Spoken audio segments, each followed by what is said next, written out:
ஹாய்ங்க. இன்றைக்கி நம்மளுடைய நவதானியத்தில் ஒரு 3 பொருட்கள் போட்டு இன்றைக்கி ஒரு சமையல் பார்க்க போகிறோங்க. வாங்க வீடியோக்குள்ளே போகலாம். This video sponsor by எடிகோஸ்.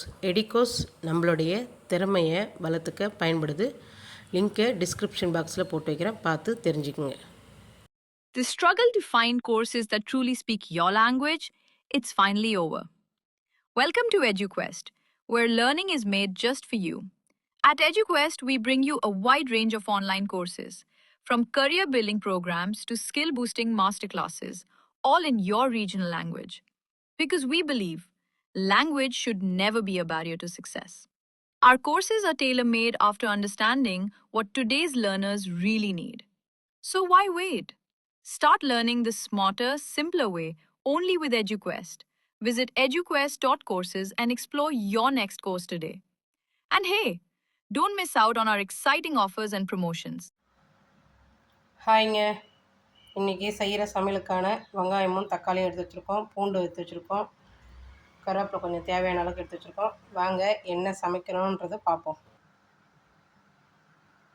என்னடா கத்திரிக்காய் எடுத்து வச்சுருக்கீங்கன்னு பார்க்குறீங்களா? ஆமாங்க, கத்திரிக்காயும் அவரைக்காவும் போட்டு இன்றைக்கி ஒரு சமையல் பண்ண போகிறோங்க. அடுத்து இது என்னதுன்னு தெரியுதுங்களா?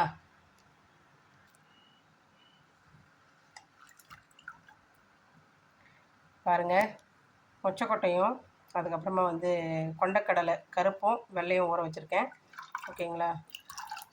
இது கொஞ்சம் நம்ம ஹெல்த்தியாகவும் இருக்கும் சாப்பிட்றதுனால. நம்ம நவதானியங்களில் ஒன்றாவும் இருக்குது. ஓகேங்களா? இதை தாங்க இன்றைக்கி சமைக்க போகிறேன். ஏற்கனவே நான் உங்களுக்கு மொச்சக்கொட்டை மட்டும் போட்டு பொங்கல் குழம்புன்னு ஒன்று ரெடி பண்ணி வீடியோ ஒன்று போட்டிருக்கேன். ஓகேங்களா? இது வேறு மாதிரி செய்ய போகிறேங்க. ஆனால் நல்லாவும் இருக்கும். வாங்க செஞ்சு பார்ப்போம். ஓகேங்க, இப்போ நம்ம தாளிக்கலாம். தேவையான அளவுக்கு எண்ணெய் ஊற்றி வச்சுருக்கேன். நாங்கள் எவ்வளோ தேவையான அளவுக்கு ஊற்றுமோ அந்த அளவுக்கு ஊற்றிருக்கேன். நீங்கள் உங்களுக்கு எவ்வளோ தேவையோ அந்த மாதிரி ஊற்றிக்கங்க. ஓகேங்களா? அடுத்து நம்ம கடுகு போட்டுக்கலாம்.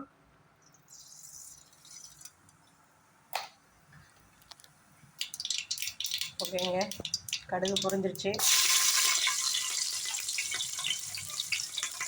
அடுத்து வெங்காயம் கருவேப்பிலை சேர்த்துக்கோங்க. ஓகேங்க, வெங்காயமெல்லாம் வதங்கிக்கிட்டு இருக்கு. ஓகேங்களா? அவரைக்காய் மட்டும் பிரித்து போட்டிருக்கேன், நாரெல்லாம் எடுத்து. ஓகேங்களா? கத்திரிக்காய் நம்ம போடுறதுக்கு முன்னாடி தான் நான் எப்போவுமே அரியுவேன்னு சொல்லியிருக்கேன். ஏன்னா நமக்கு கலரும், ஓகேங்களா, கலரும் மாறிடும், அது டேஸ்ட்டு கொஞ்சம் வேறு மாதிரி வந்துடும். அதனால் நம்ம எப்போ காய் சேர்க்குறோமோ அப்போ நம்ம அரிஞ்சு கூட போட்டுக்கலாம். ஓகேங்களா? அடுத்து நம்ம தக்காளி சேர்த்துக்கலாங்க. நல்லா வதங்கிருச்சு.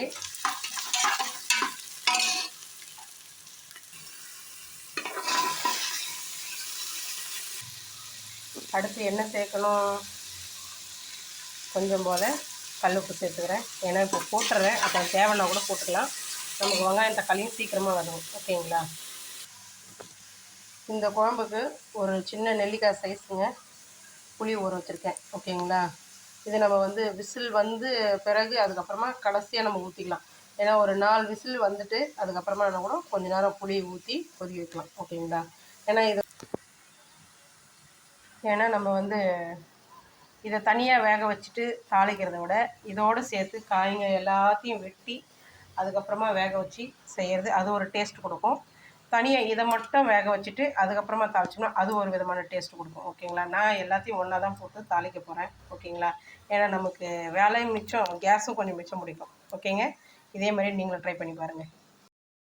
ஓகேங்க, முன்னாடி செய்யும்போது மண்ணுக்கு உள்ளே விளைஞ்ச கிழங்கு வகைங்கள்லாம் போட்டு செஞ்சோம். கருணக்கிழங்கு, செவிலிக்கிழங்கு, வெள்ளிக்கிழங்கு அதெல்லாம் போட்டு செஞ்சோம். இப்போ நம்ம கத்திரிக்காயும் அவரைக்காயும் தான் போட்டு செய்ய போகிறோம். அவரைக்காய் எப்போவுமே கொஞ்சம் இந்த மாதிரி குழம்புங்க செய்யும்போது அவரைக்காய் கொஞ்சம் போட்டோம்னு வச்சிங்களேன், அது ஒரு தனி டேஸ்ட்டே கொடுக்கும். ஓகேங்களா? இப்போ தக்காளி எல்லாம் நல்லா வதங்கிடுச்சிங்க. நம்ம இப்போ காயும் பருப்பு வகைங்களும் சேர்த்துடலாங்க.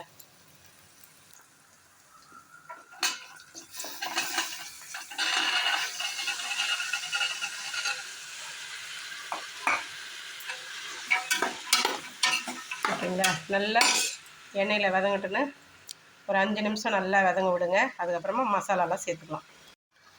இப்போ இதில் ஒரு விஷயங்க, நம்ம கத்திரிக்காயும் அவரைக்காயும் என்ன அளவு போட்டுன்றது அதையும் சொல்கிறேன். அதே மாதிரி பருப்பும் என்ன அளவுக்கு போட்டுன்றது அதையும் சொல்கிறேங்க. கத்திரிக்காய் வந்து ஒரு 200லேருந்து 250 கிராம் இருக்குங்க. அவரைக்காய் வந்து 50லேருந்து ஒரு 100 கிராமுக்குள்ளே தான் இருக்கும், அதிகமாகலாம் இருக்காது. ஓகேங்களா. பருப்பு வகைன்னு பார்த்தீங்கன்னாக்கா மேக்ஸிமம் ஒரு 200லேருந்து ஒரு 300க்குள்ளே இருக்கும். ஓகேங்களா. தாராளமாக சொல்லலாம். ஏன்னா அந்தளவுக்கு தான் ஊற வச்சுருக்கேன். ஓகேங்களா. ஏன்னா நமக்கு எப்போவுமே இந்த மாதிரி சத்தான பொருளுங்க நவதானியத்தில் சேர்ந்தது சாப்பிட்றது நம்ம உடம்புக்கு ஹெல்தி. வாரத்துக்கு ஒரு 2 இல்லது 3 நாள் கூட இது மாதிரி வச்சு சாப்பிடுங்க, ரொம்ப நல்லது. தனியாக அதை சுண்டலாக சாப்பிடலாம், இல்லை இந்த மாதிரி குழம்பு வகையிலையும் சாப்பிடலாம். ஓகேங்களா. நான் அதிகமாக இதை தாங்க செய்வேன். இதை தான் நமக்கு வீட்லேயே ரொம்ப லைக் பண்ணுறாங்க. சுண்டலெல்லாம் செஞ்சோம்னாக்கா அது எவ்வளோ ஒரு ஓரமாக தான் கிடக்கும், நம்மளே தான் சாப்பிடணும். அதனால் இந்த மாதிரி கூட செஞ்சு பசங்களுக்கும் நல்லா ஆரோக்கியமாக இருக்கும், நமக்கு நல்லா ஆரோக்கியமாக இருக்கும். ஓகேங்களா. அதனால் இந்த மாதிரி ட்ரை பண்ணி பாருங்கள். வாரத்துக்கு ஒரு நாள் கூட செஞ்சு சாப்பிட்டு பாருங்கள். ஓகேங்களா. அடுத்து நம்ம மசாலாலாம் சேர்த்துக்கலாங்க. கொஞ்சம் போல் பெருங்காய பொடி சேர்த்துக்கலாங்க. அடுத்து மஞ்சள் பொடிங்க. அடுத்து மிளகாய் பொடிங்க. இதை நான் 2 ஸ்பூன் சேர்த்துக்கிறேன். ஏன்னா வந்து காய்ங்க நிறைய இருக்குது, நமக்கு குழம்புக்கும் நல்லா காரம் உரைக்கணுன்றதுனால நான் இதை 2 ஸ்பூனாக சேர்த்துக்கிறேங்க. ஓகேங்களா. உங்களுக்கு எந்த அளவுக்கு காரம் இருக்கணுமோ, காய் அதுக்கு தகுந்த மாதிரி போடுறீங்களோ அதுக்கு தகுந்த மாதிரி மிளகாத்தூளும் சேர்த்துக்கோங்க. ஓகேங்களா. ஓகேங்க. காய்களோடு சேர்த்து மசாலா எல்லாத்தையும் சேர்த்து கலந்தாச்சு. இப்போ நம்ம தண்ணி ஊற்றிடலாங்க.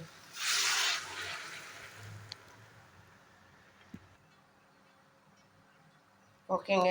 தேவையான அளவுக்கு தண்ணி வச்சுருக்கேன்.